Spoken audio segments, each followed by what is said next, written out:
Well, the Lakers season is over as we lose game 5 at home to the Minnesota Timberwolves and they beat us 103 to 96. No surprise here for me. No surprise after watching the first couple of games. I knew we were cooked and a lot of people just wanted to put blind faith in LeBron and Luka and Austin Reeves and say, you know what, they're going to be good enough to win the series. Unfortunately, in 2025, that's not how basketball works. A few things. Number one, the Lakers need to get a starting center and a backup center. That's what they need to do. It's hard to win a basketball game when you don't have a starting center on the court. And everybody kind of ignored that.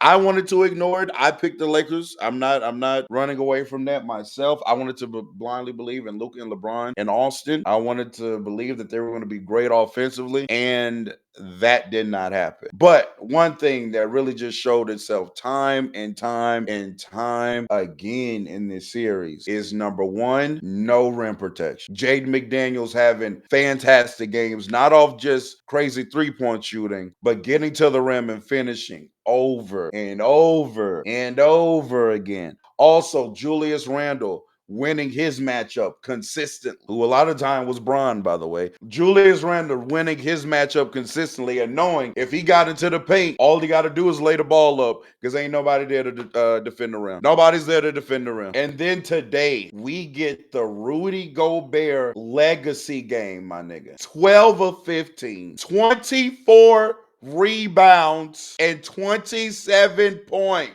I've been talking ill on this French man for a long time. And the fact that he is the one to close out my team is poetic justice. I have a video on my channel that I released just a few weeks ago talking about he's the most overrated player of the decade. And he just sent my ass home in 5. So congrats to Rudy Gobert. Congrats. He played a hell of a game today. Was devastating on the offensive glass. How many had? 9. 9 offensive rebounds. Julius had 3. Jaden had 2. Ant had 2. Couldn't rebound all series. Couldn't protect the rim all series. And what did we do to adjust to that? Absolutely, positively nothing. You know what? Don't even fuck putting Jackson out there for the 4 minutes. Don't put him out there at all this game. No Jackson Hayesman. We start straight small ball with Dorian Finney-Smith, Austin, Luka, Rui, and Braun. And then Rudy Gobert does that. It's like, I don't know, it never like clicked in JJ's head. I didn't understand. I wasn't understanding. I wasn't understanding. We can't rebound. We can't protect the paint. Bright idea. Let's put Gabe Vincent in because that helps. I don't know at what, but it helps apparently, according to JJ. Congrats to the Minnesota Timberwolves. I will be rooting for them in the next series if they do play the Golden State Warriors. But the Lakers have a lot to address, and we wanted to again ignore the red flags when they were screaming at us the entire time. No POA defense. Luka and Austin just getting walked by over and over and over again, having to overhelp and overcompensate to make up for it, leaving guys open. Then Nas Reed gets going. He has a great shooting night. Julius Randle had multiple great shooting nights. You have to be able to contain the basketball at the point of attack. And Luka Doncic needs to be better, bro. Luka needs to have an outstanding offseason so he can come back as the 2023-2024 Luka Doncic that we saw. This entire year for Luka was disappointing as a Luka fan. When he was on Dallas, he wasn't playing that well, not up to Luka standard. He got over here, couldn't move. He's got to figure it out because he's got to be the best player on the court. Not just for our team. He's got to be the best player on the court. That's what we got him to do. Luka is supposed to be an undisputed top 3 player in the league, and now I'm hearing conversations about Anthony Edwards being better, and people believe it. I don't even know if him and Tatum is a conversation right now because he can't get by Nas Reed. It's multiple possessions. He can't get by Nas Reed. Julius Randle is clamping him on multiple isolations, multiple. In every game, he can't score on Julius Randle. And Austin Reeves this year, and again, I'm going to include myself into this, was the most overrated player this season. Overrated. Again, call yourself. I did it. I started off. Don't get banned. Don't. You know what? I'm not gonna ban you, but VIP revoke. Niggas ain't listening. Now it's chill. Yeah, now it's chill. Nah, you chill. Austin Reeves, bro. I was screaming to the world that he was better than Zach LaVine. I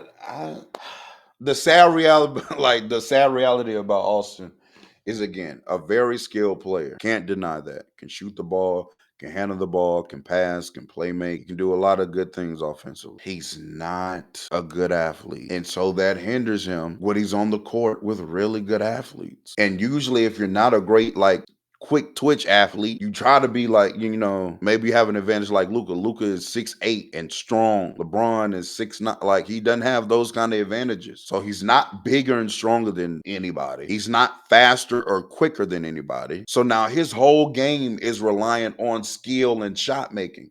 And that's very, very hard to rely on. Jaden McDaniels picking him up. He's got Nickeil Alexander-Walker picking him up. Full. He's got Mike Conley boxed him a lot of times this series. He's got Ant picking him up. Where are his physical advantages? There are none. And then he too, just like Luka, is getting walked by. You're starting two players that just get walked by repeatedly. So what do the Lakers need to do moving forward? We need at least one center. We need a 3 and D two guard starting, and Austin needs to come off the bench. You cannot have Luka and Reeves out there starting. And then especially if you're going to start Rui, who actually, mind you, played fairly well defensively in this series for the most part. But you're starting Luka and Austin, gotta have a great rim deterrent big. And you gotta bench Austin and get you a 3 and D too, bro. You have to. You have to. Because pretty much every other player on the court with Luka has to be at least a slight positive defensively. Otherwise, I mean, it's just, you're cooked. Luka needs to get in shape, heal any injuries that he has in the offseason. He needs to get better defensively, and we need to see top 3 player in the world, Luka Doncic, again. Because we didn't see that pretty much the entirety of this year. At no point this year was Luka better than Jokic, Giannis, or Shea. At no point. So that's the reality of the Lakers. They got to get more athletic. They got to get a big, preferably a lob threat, and Luka needs to be better. Period, point blank. I'll reserve my comments about the next round as far as the Timberwolves because, number one, that hasn't been determined yet because Houston did beat Golden State, and they are going to Game 6 in Golden State. Obviously, I'm pulling for the Rockets, so we shall see then. But I'm just disappointed. I'm disappointed in Luka Doncic. I really am. Been a fan of his for a long time, but he has to be better, bro. He got to be better. JJ Redick needs to look at how some of his basketball philosophy. I don't know how you're watching a big dominate the paint and the glass, and your first option is let's go smaller. Like, what are we doing? You just let Rudy Gobert before this game, they said was averaging like 3 points and like 6-7 rebounds. And to close out the series, you let him go for 27 and 24. That's crazy. And the Wolves didn't even play outside of Rudy. Ant was god awful today. Ant was atrocious today. 5 of 19, 0 for 11 from 3, 62.5% from the free throw line. He did get 11 rebounds. They crushed us on the glass, though. Julius, though, had another good game. Didn't shoot the 3 well, but he was solid. Nickeil Alexander-Walker shot like 3 air balls today. Nas only scored 3 points. Dante was trash. Mike wasn't good. We're supposed to have these 3 juggernaut offensive players, and we can only conjure up 96 points. Another thing we do way too often, or did way too often, excuse me, because the season is over. Another thing we did way too often, just ISO, pick and roll. Let's try to pick on this defender that we haven't been having success against the entire time, but we're going to act like this is some kind of mismatch. And then Luka goes into dribble, dribble, dribble, dribble, step back, you hope he hit it. Wasn't hitting it. Austin goes into dribble, dribble, dribble. Oh, because Mike Conley is theoretically a mismatch. He getting clamped. LeBron isn't able to beat Julius Randle off the dribble. So then what? JJ, where was some design action to create advantages off the action and not off your personnel? He did nothing to assist his 3 players in this series offensively. Nothing. thing. You actively see Austin Reeves can't beat anybody off the dribble. So why are we still trying to go to this like this is working? Oh, have him hunt Mike Conley. Why? Mike Conley is strapping him. Mike Conley is strapped Austin Reeves in this series. Jade McDaniel, strapping him. Hey, we were victory lapping about JJ when things are going right. We got to talk about JJ now, bro. We used to kill Darvin when Darvin went small. Kill him. I remember against the Nuggets when he was starting them three guards. Everybody's like, what are you doing? The Nuggets are the biggest team in the league. We starting three guards. Jokic is just killing us on the offensive glass. And we had all the smoke for him. So we got to keep that same energy with JJ. Got to keep that same energy with JJ. Also, last thing before we get up out of here, if I'm Jackson Hayes, I don't know what Jackson Hayes' contract is, but the franchise just showed you what they think about you. Period, point blank. They said we'll play a nigga that ain't played since January before we give you 4-5 minutes. So you know where you stand with the organization and the team. I'm looking at this bench now and it's like, man, why were we kidding ourselves? Jordan Goodwin, Jackson Hayes, Bronny James, Alex Lynn, Shake Milton, and Morris. We had a Morris twin on the team. Meanwhile, the Timberwolves are running. Who they got? They got Nas, they got Nikhil and Dante. Them three players alone off the bench, just clear anything we got coming off the bench clears. Yeah, all three could start for us. If we had Nikhil Alexander Walker, he should be our starting two. He should start over Reeves. If we had Dante, he should also start over Reeves. If we had Nas Reed, he should start over Rui. Or hell, he'll be our 5. But yeah, gone are the days where you can just throw out your big names and think that's beating a well-constructed team. Gone are the days of we got Luka and LeBron. Gone are the days, and honestly, we should know this as Laker fans, because I mean, gone are the days where we got LeBron and AD. Suns fans thinking they're gonna be good because we got Devin Booker and KD and Beal. Some Milwaukee fans, oh, we got Giannis and Dame. What does that mean if the team isn't constructed correctly? It means nothing. It means absolutely nothing. If the rest of the team is not good, or as the rest of the team is not tailored toward the best player skill sets, it means absolutely nothing that you got them players on your team. So Rob got to figure it out. He got an extension.